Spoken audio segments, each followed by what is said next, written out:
দেখো কতটা খাস্তা মুচমুচে হয়েছে। হ্যালো বন্ধুরা, তো আমি আজকে আমার অন্যদিনের মতো নতুন একটা রেসিপি নিয়ে এসেছি। আজকে রেসিপি হচ্ছে আলুর পাঁপড়। তো চলো আমি কিভাবে এই রেসিপিটা বানাই তোমরা শেষ পর্যন্ত ভিডিওটা স্কিপ না করে পাশে থেকে দেখার জন্য রইল। তো চলো শুরু করি। অনেকেই তো অনেক রকম ধরনের পাঁপড় খেয়েছো, তো আমি আজকে পাঁপড়টা কিন্তু অন্যরকম ভাবেই বানাবো। তো আলুর পাঁপড়টা বানাতে আমি 3টে আলু নিয়েছি, তোমরা চাইলে একটু বেশি করে নিতে পারো। তো আগের থেকে আমি পরিষ্কার করে ধুয়ে রেখেছিলাম। তো এবার আলুগুলো আমি গ্রেট করে নেব গ্রেটার দিয়ে।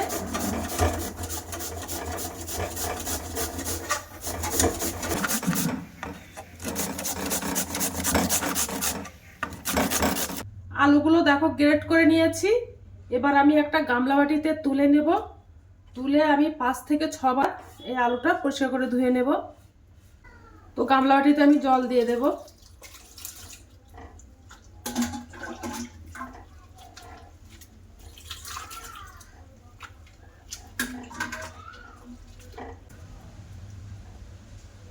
জলটা ফেলে দেব।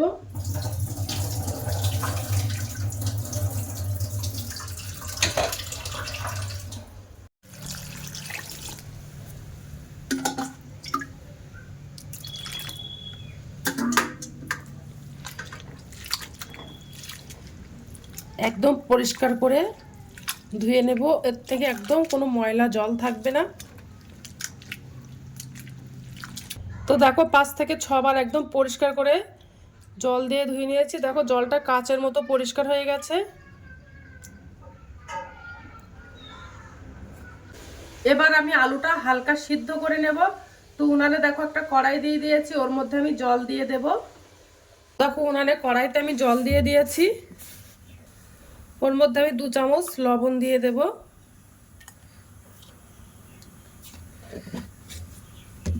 আলুটা পরিষ্কার করে ধুয়ে রেখেছিলাম ওটা দিয়ে দেব জলের মধ্যে।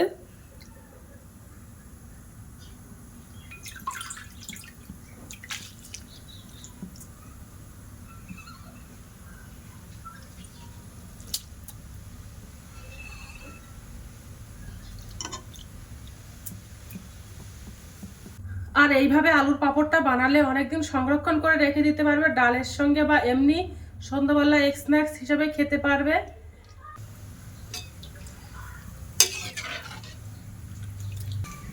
তো দেখো আলুটা হাফ সিদ্ধ হয়ে গেছে। এবার আমি জল থেকে তুলে নেব। একেবারে বেশি সিদ্ধ করলে গলে যাবে আলুটা। তো একটা সেঁকনি দিয়ে সেঁকে তুলে নেব।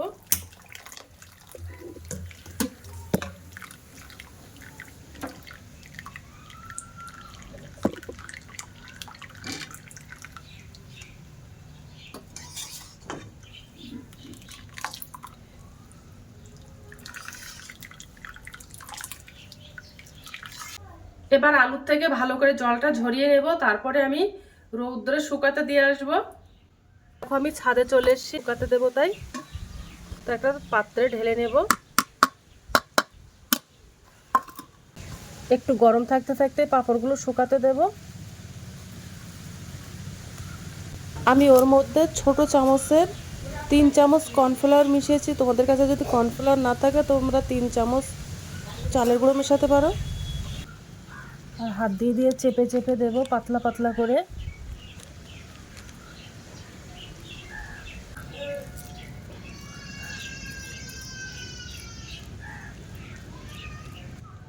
পাঁপড়টা এইভাবে বানিয়ে রেখে দিতে পারবো অনেকদিন সংরক্ষণ করে।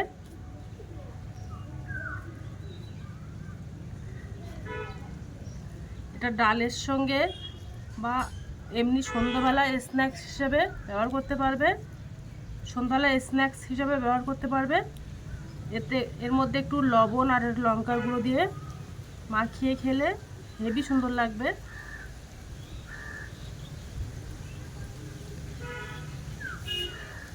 আর এটা গরম থাকতে থাকতেই এটা রৌদ্রে শুকাতে দিতে হবে, তাহলে ভালোভাবে জোড়া লেগে যাবে।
আর একটু পাতলা পাতলা করে দেবে, তাহলে স্ন্যাক্স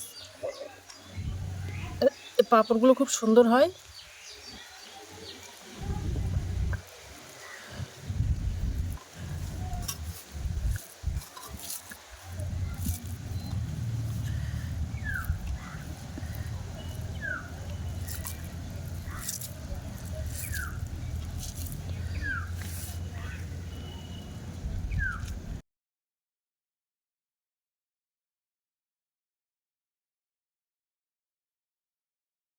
ওগুলো শুকাতে দিয়েছি রৌদ্রে।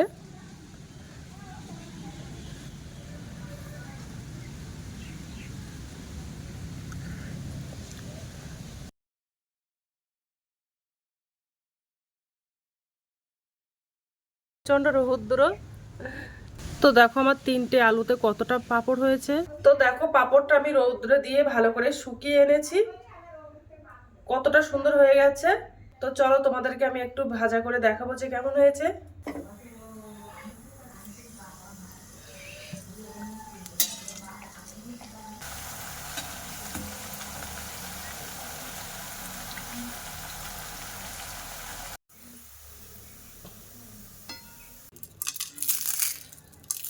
তো এবার আমি একটু খেয়ে দেখবো।